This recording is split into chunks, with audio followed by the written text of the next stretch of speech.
Self-confidence is an endlessly fascinating topic. I've talked a lot about it before, and I think it's at the root of so many of the things that you will pursue in life, work, personal relationships, you name it. And it will make all the difference between feeling happy and successful and feeling stressed and anxious. So that's what I'm going to talk about in this episode.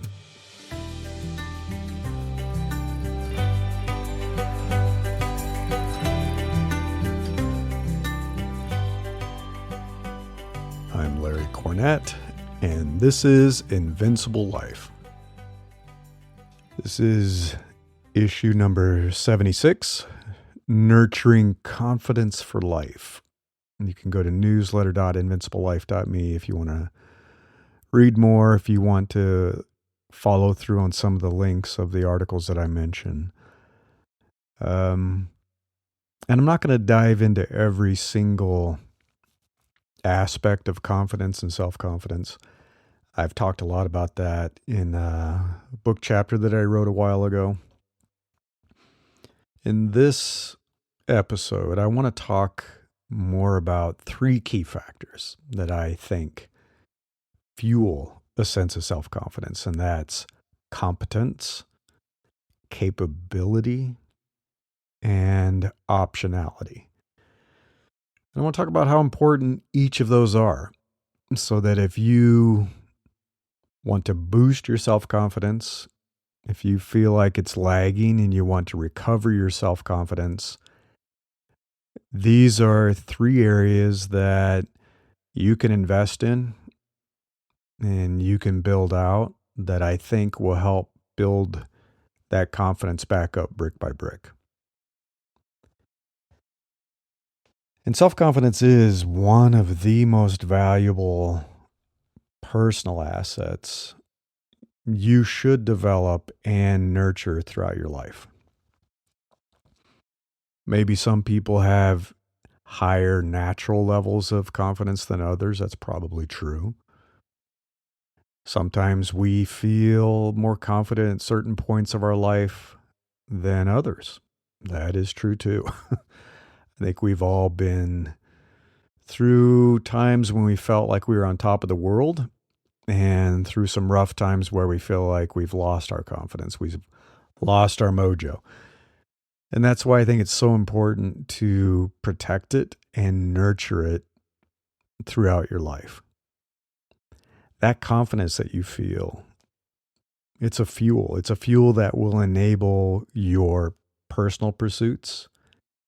It will accelerate your professional growth and improve your relationships. And that could be friendships. It can be a loving relationship with a partner. You name it. So many elements impact self-confidence, all the way from our earliest memories in our childhood to where we are currently in adulthood. And I discussed those in the draft book chapter that I just mentioned. And that is, I think it was issue number 12 that I published this back in September 2022.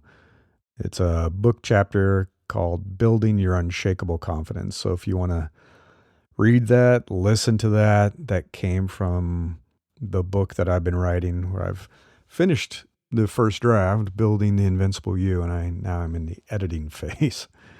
Real fun. Editing takes forever.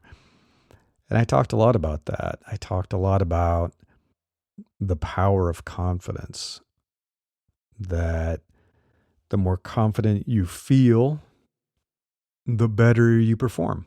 There's research that supports that. That having a deeper sense of confidence enables you to take bigger risks and enjoy greater success. People that don't feel confident, that feel worried or more timid, they don't go for it. They don't take the big risks. Confident people tend to perform better under pressure. Confident people are more likely to receive job offers. they are more likely to get promoted. I talk a lot about this in my Invincible Career Coaching. If you go to invinciblecareer.com,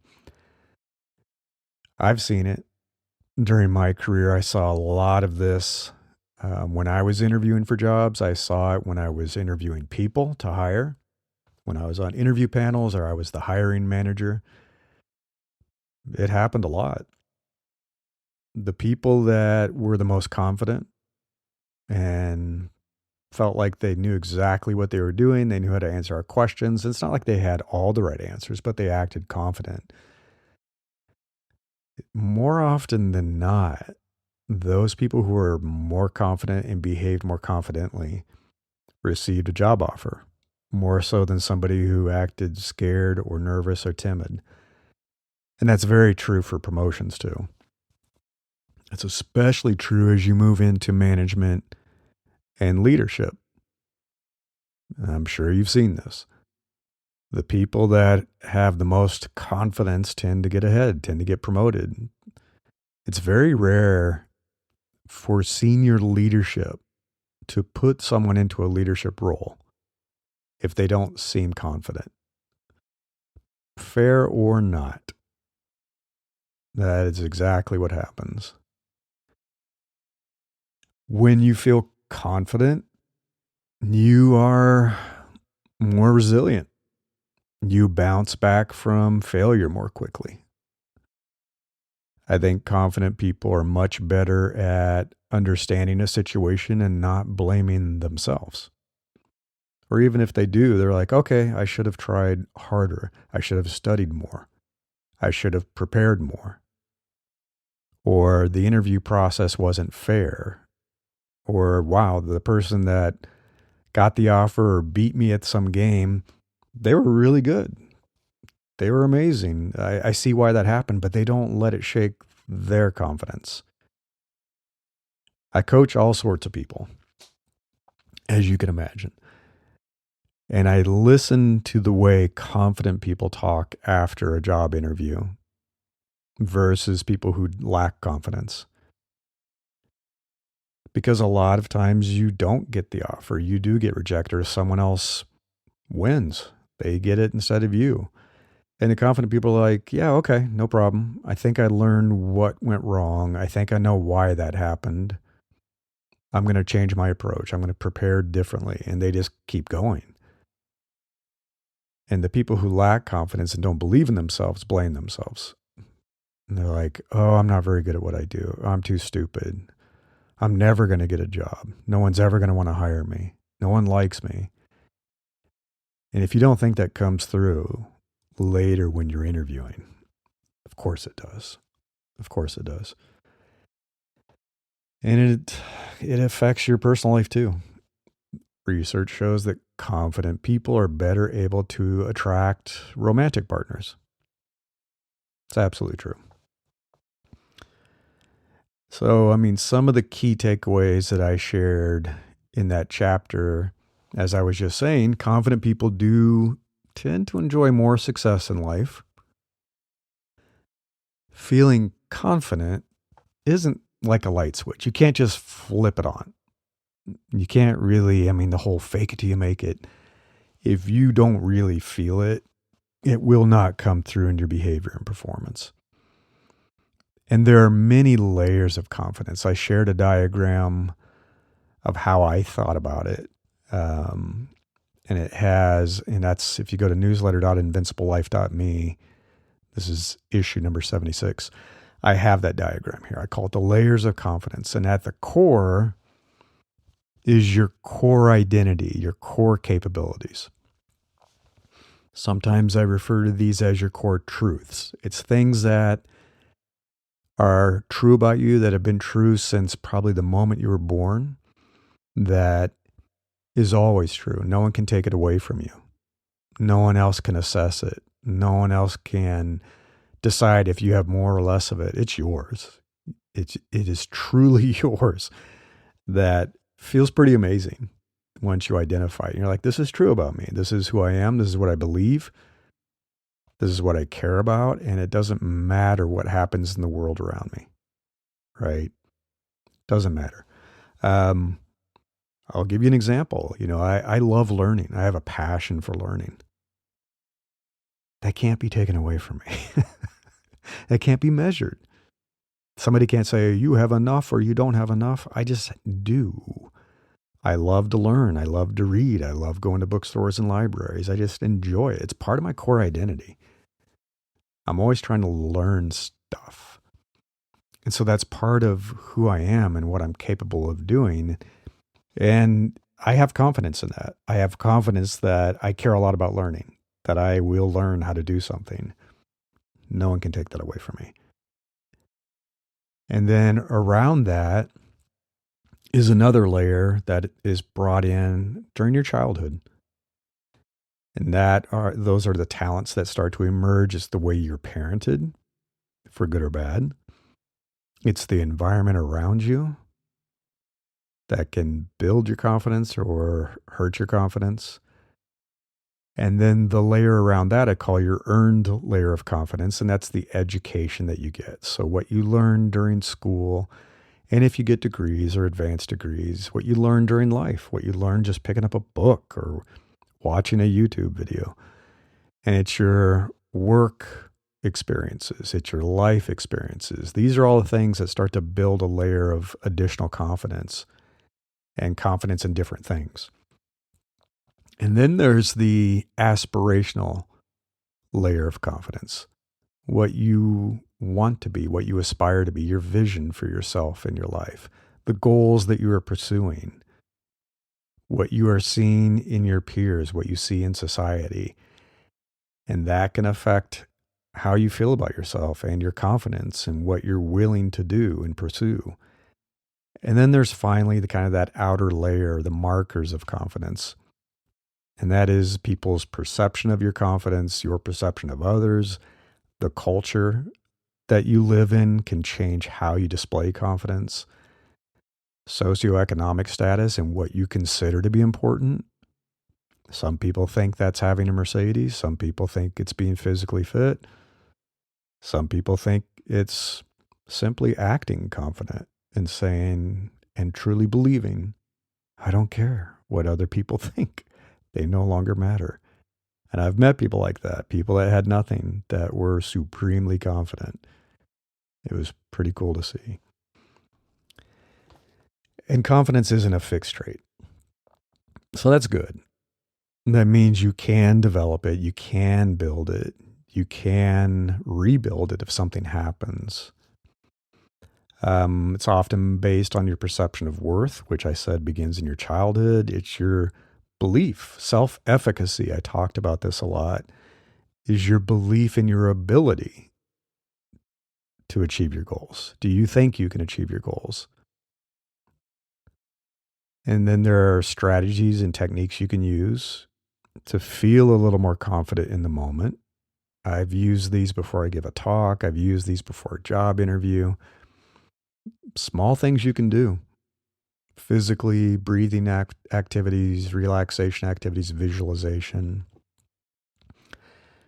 And as I said, I really view it as an asset. It is one of your most valuable personal assets. I often talk about how time is an incredibly valuable asset because that is absolutely fixed. You cannot make more of it. Your self-confidence is another extremely valuable asset that you need to nurture. You need to protect it. So that's all in that chapter if you want to go read that if you haven't read that before. So I want to focus on 3 different parts. So I have a lot in that chapter. I'm not going to go into everything that was in that book chapter because I already talked about that.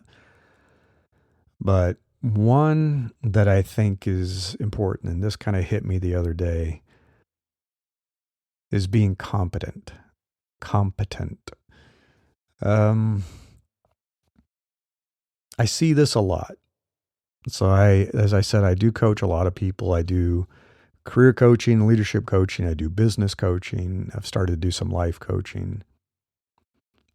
And as you can imagine, self-confidence is one of those big factors that can affect how someone is feeling and how someone is performing and whether they're being successful or not in their life, personal life, professional life. And competence is a big one. Competence is a big one. And that's knowing you have what it takes to get things done. You can get things done without someone else jumping in to save you.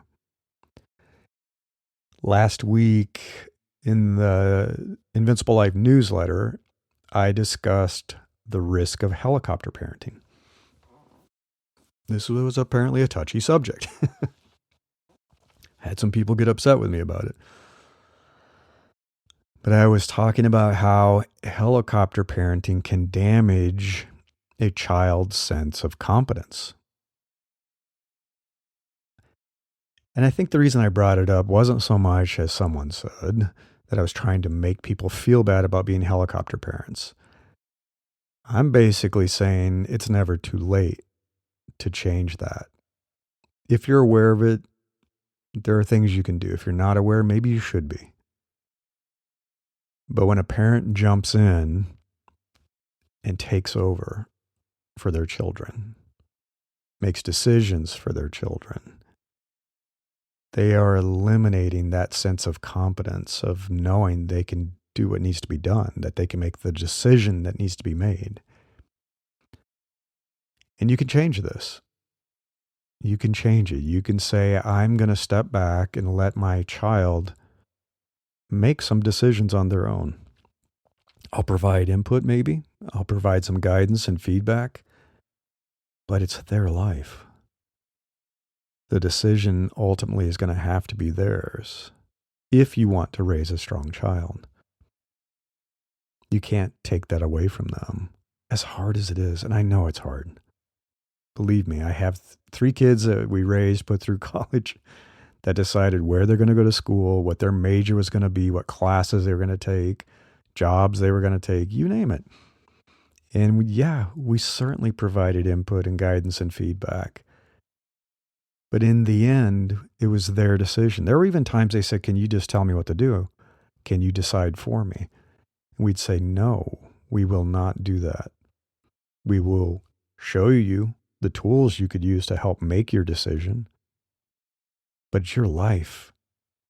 In the end, you need to make that decision if you want to build your competence and sense of confidence. Super important. Because when you're competent,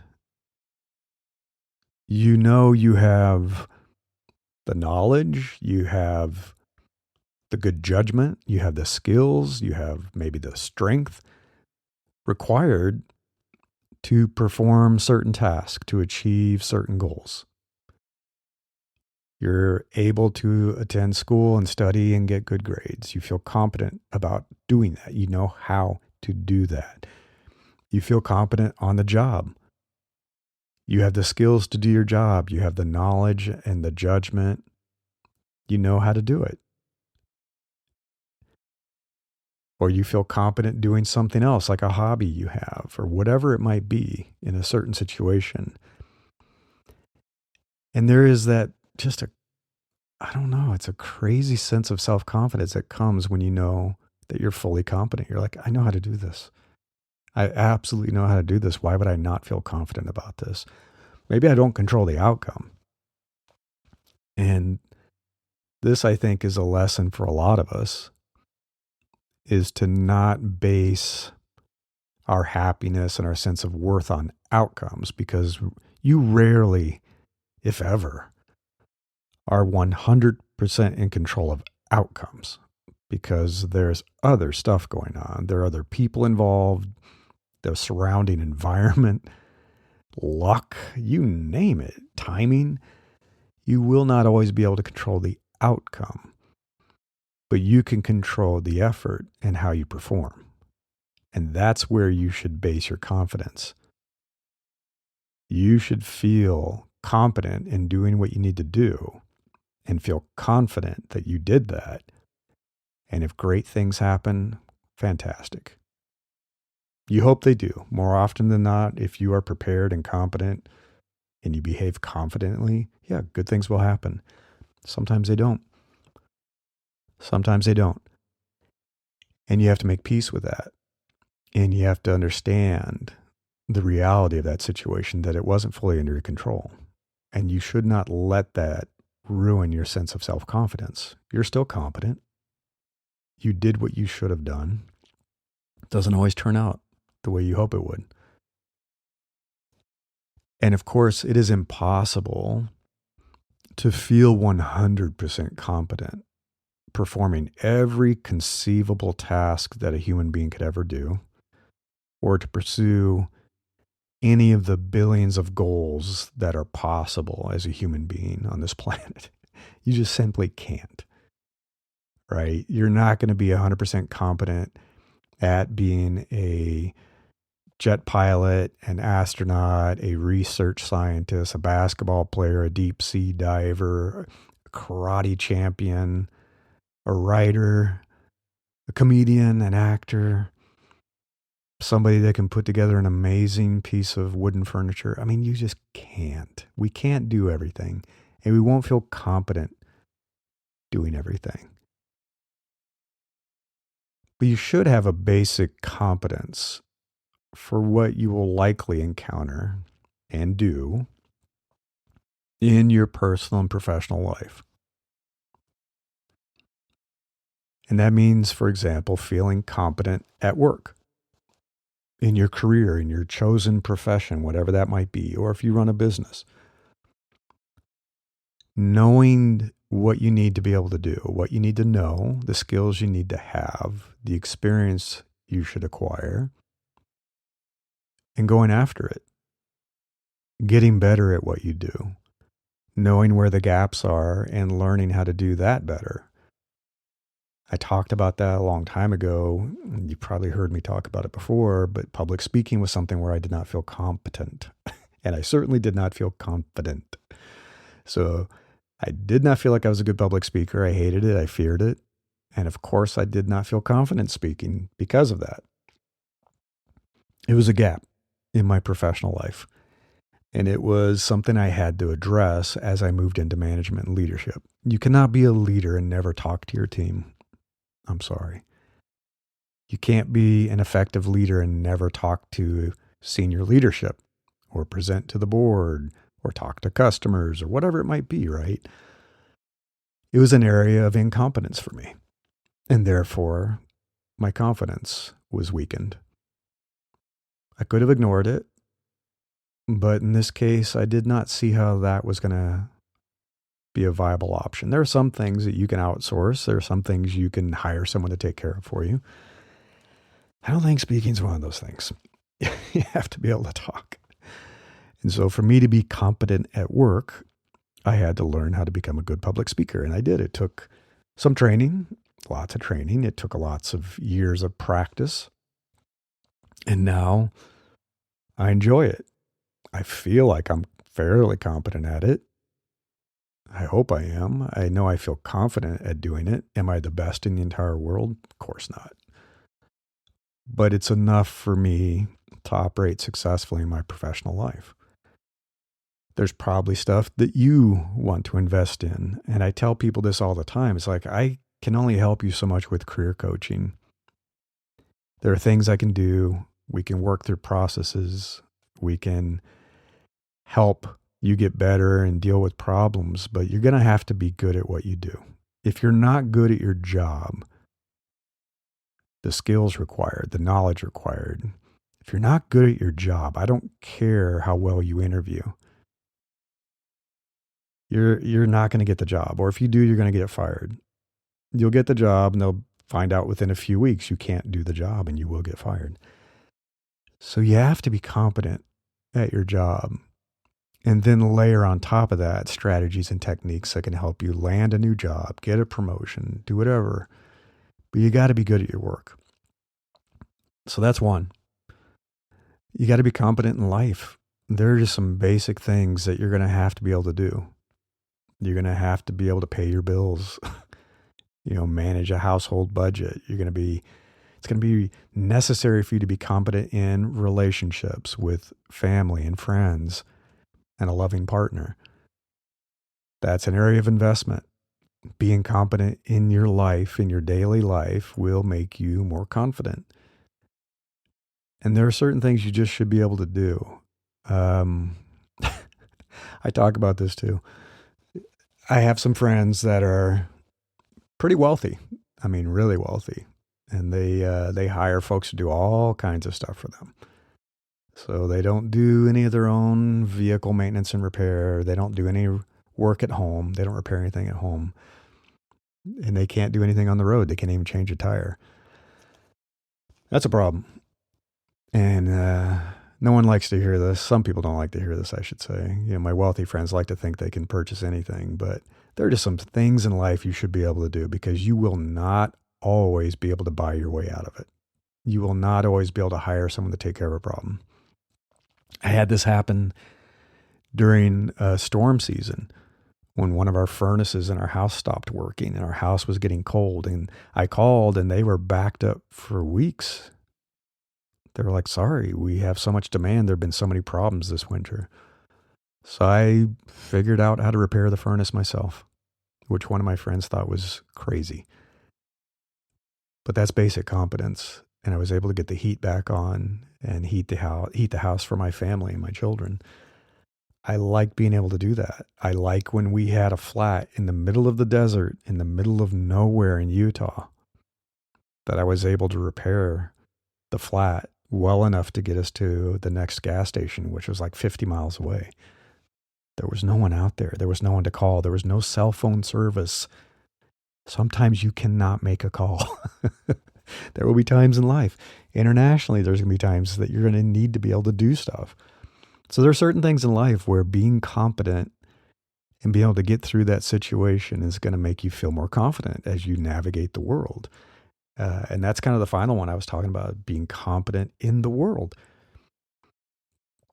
I know some folks that are really good in their hometown and really good in their home country, but you take them out of the country and they don't even know how to operate for some reason. They go to Germany and they can't even begin to figure out how to get a train and get from town to town. They don't know how to deal with folks in India and ask for a ride in a tuk-tuk or whatever it might be. How to order food in Mexico. I mean, you name it. I always talk about how powerful travel is and how much it broadens your mind and how much it improves you as a human being. And there is something that happens that when you feel competent traveling the world, it just increases your self-confidence. The more you travel, the more you do, the more you feel like you can handle anything that comes your way. Am I an expert in every country? Of course not. Doing everything in every country, speaking every language? No, but I feel competent. I know that I can get by. I know I can survive. So next thing is feeling capable, and it's a little bit different. So capability and competence are related. They both refer to being able to do something, but I see them as a little bit different from each other. Competence typically means you can already do it. You have the necessary skills, knowledge, and experience. For example, I have a friend who is a competent mechanic, and he can already work on my truck and repair it if something goes wrong. He has. He's completely competent. Capability means you can do something. So you're capable of doing something. For example, capable of remembering a phone number. But it also can mean you are capable of doing something in the future, but you just need to acquire the skills. You have to get the knowledge. You have to acquire some of the experience to do it well. For example, I am capable of learning what I need to know to repair my truck if something goes wrong. I'm not competent yet, but I am capable of becoming so if I wanted to and had the time to invest in acquiring the knowledge and buying the tools and practicing enough to get the experience and work on my skills. I could. And I know I'm capable of doing that. And I think feeling capable is another key element of building your sense of confidence. Because in your lifetime, you are only going to be competent at a fraction of the activities that billions and billions of other human beings do every day. You are going to encounter many, many, many more situations where you will need to feel capable of dealing with them, of learning, of adapting to the situation, doing what you need to do to get through it. You may not be competent. You can't be competent at everything. But you're going to encounter so many situations where you're going to want to feel capable of finding a way to deal with it. And that means being mentally capable, that you are able to observe, to recognize what's going on, to learn from others or learn from some resource and adapt. You are mentally capable of seeing something new and doing what you have to do to deal with it. Being emotionally capable, knowing you're going to encounter a lot of different situations, some pleasant, a lot of unpleasant. Bad things are going to happen. But having the emotional capability of saying, I'm going to find a way to deal with this and I'm going to recover and I'm going to be okay on the other side. It gives you confidence. And being physically capable. I have recently talked about this again. I've talked about it before. That back in 2008, 2009, I did not feel physically capable. I was overweight. I was out of shape. Couldn't do some basic stuff that I needed to be able to do. And I was worried about my future, if I was going to live long enough to see my grandchildren. And I invested in myself.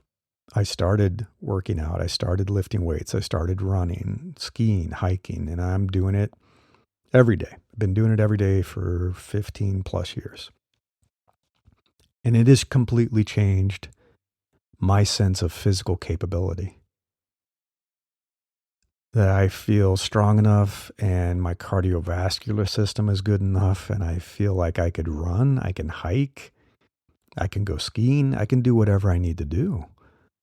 When we go to visit people, we visited family in Germany, we spent from morning till night walking everywhere. You would not believe the miles we put on ourselves, tracked it with our phones, and just did it. And it sounds silly, but I have friends and family that could not do that. And not because they have some kind of a disability, but because they do not take care of themselves. They are not physically capable of walking 10, 15 miles a day and exploring a city in another country. They could not do that. And having that physical capability makes you feel more confident. I know I can pick up an incredible amount of weight. I know I can push my car if it breaks down. I know I can load up all kinds of stuff and carry it into the house. I can climb up a ladder. I can do whatever. And I'm old, folks. I'm in my 50s, late 50s.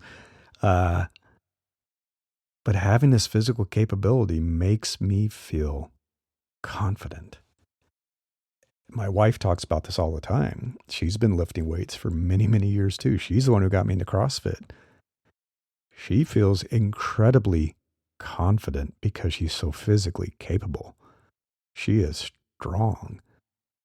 She ran over 2,000 miles for the past 2-3 years, and she did this as a challenge for herself. It's incredible.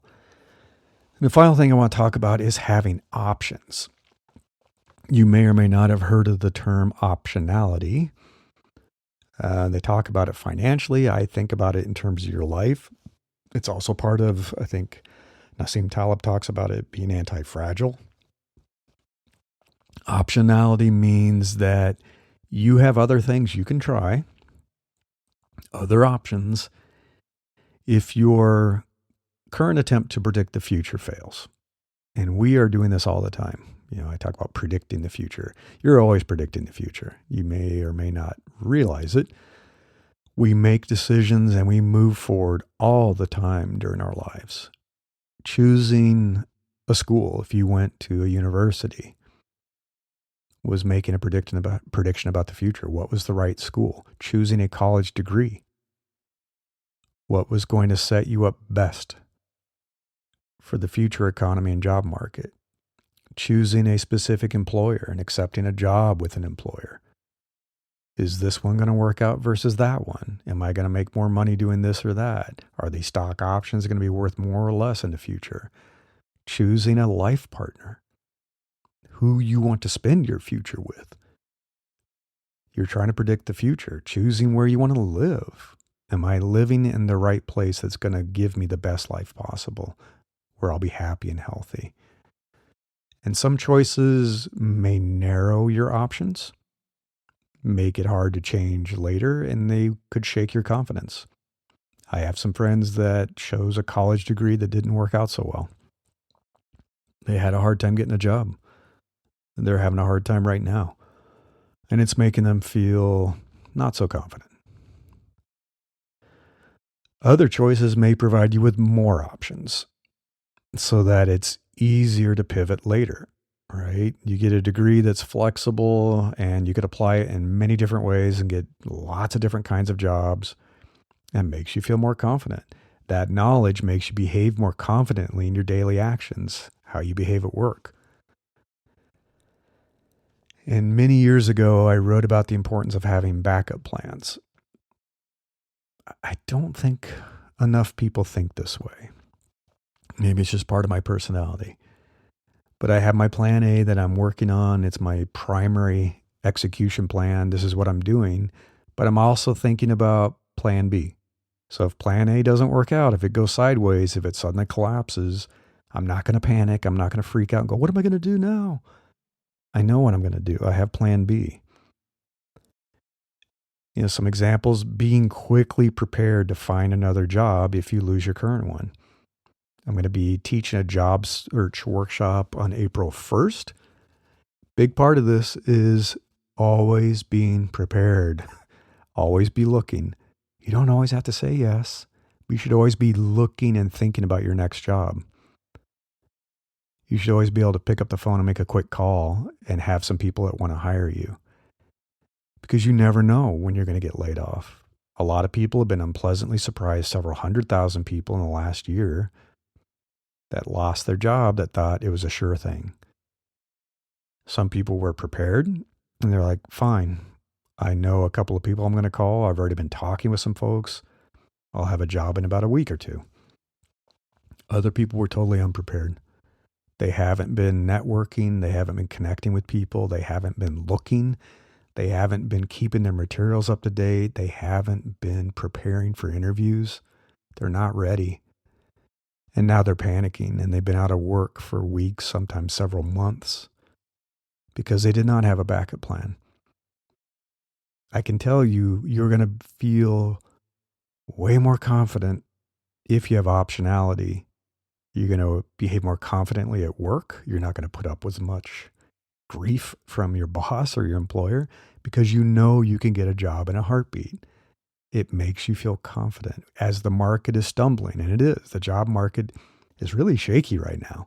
Some people are terrified and full of anxiety, and some people are like, okay, I have options. I feel confident. If I have to, I'll get another job. It's not a big deal. Same thing with running a business. Some people will have like one major customer or client, and then if something goes wrong, and I know somebody this just happened to, they lost that client. Now they have no income. Now they're panicking and they're struggling to spin up another client who can replace that income. If you have several customers and clients so that you're not always dependent on one for your business survival, your income, it makes you feel confident. It makes you feel really confident if you're dealing with a client that is really unpleasant. You can be like, you know what? We're going to terminate this relationship. I'm done. I'm not putting up with you yelling at me on the phone. But you know why? I have 15 other clients. I don't need someone who mistreats me. That's confidence. And finally, same thing with relationships. This isn't always about your job or your work or your business. Personal relationships, friendships, your life partner. This isn't about having potential partners floating on the side as you're navigating your primary relationship. This is about being complete within yourself. Never letting your entire identity, your sense of worth, rest in another person's hands, knowing that you are a complete and whole person on your own. And that combining your life with a partner, two whole people, creates something new and powerful. People who feel incomplete, that feel weak, that have no confidence, they lean on each other and bad things happen. Bad things happen with that kind of dependency. Bad things happen when someone exits. So if someone breaks up with you and now all of a sudden you don't feel like you're a complete person, I bet you don't have a lot of confidence. And how do you think that works when you re-enter the dating world? Not so great. So that's what that is all about. Having options, knowing that you are a complete person and that, hey, you will survive and you'll come to the other side of that. So having options, feeling capable, being competent, these are all really key elements of building and nurturing your self-confidence for life, for the rest of your life. And if you do this well, and if you take care of your self-confidence, your life is going to be a lot more amazing than someone who does not. Until next time, I wish you the best of luck with pursuing the life of your dreams so you can be happier, healthier, and more fulfilled.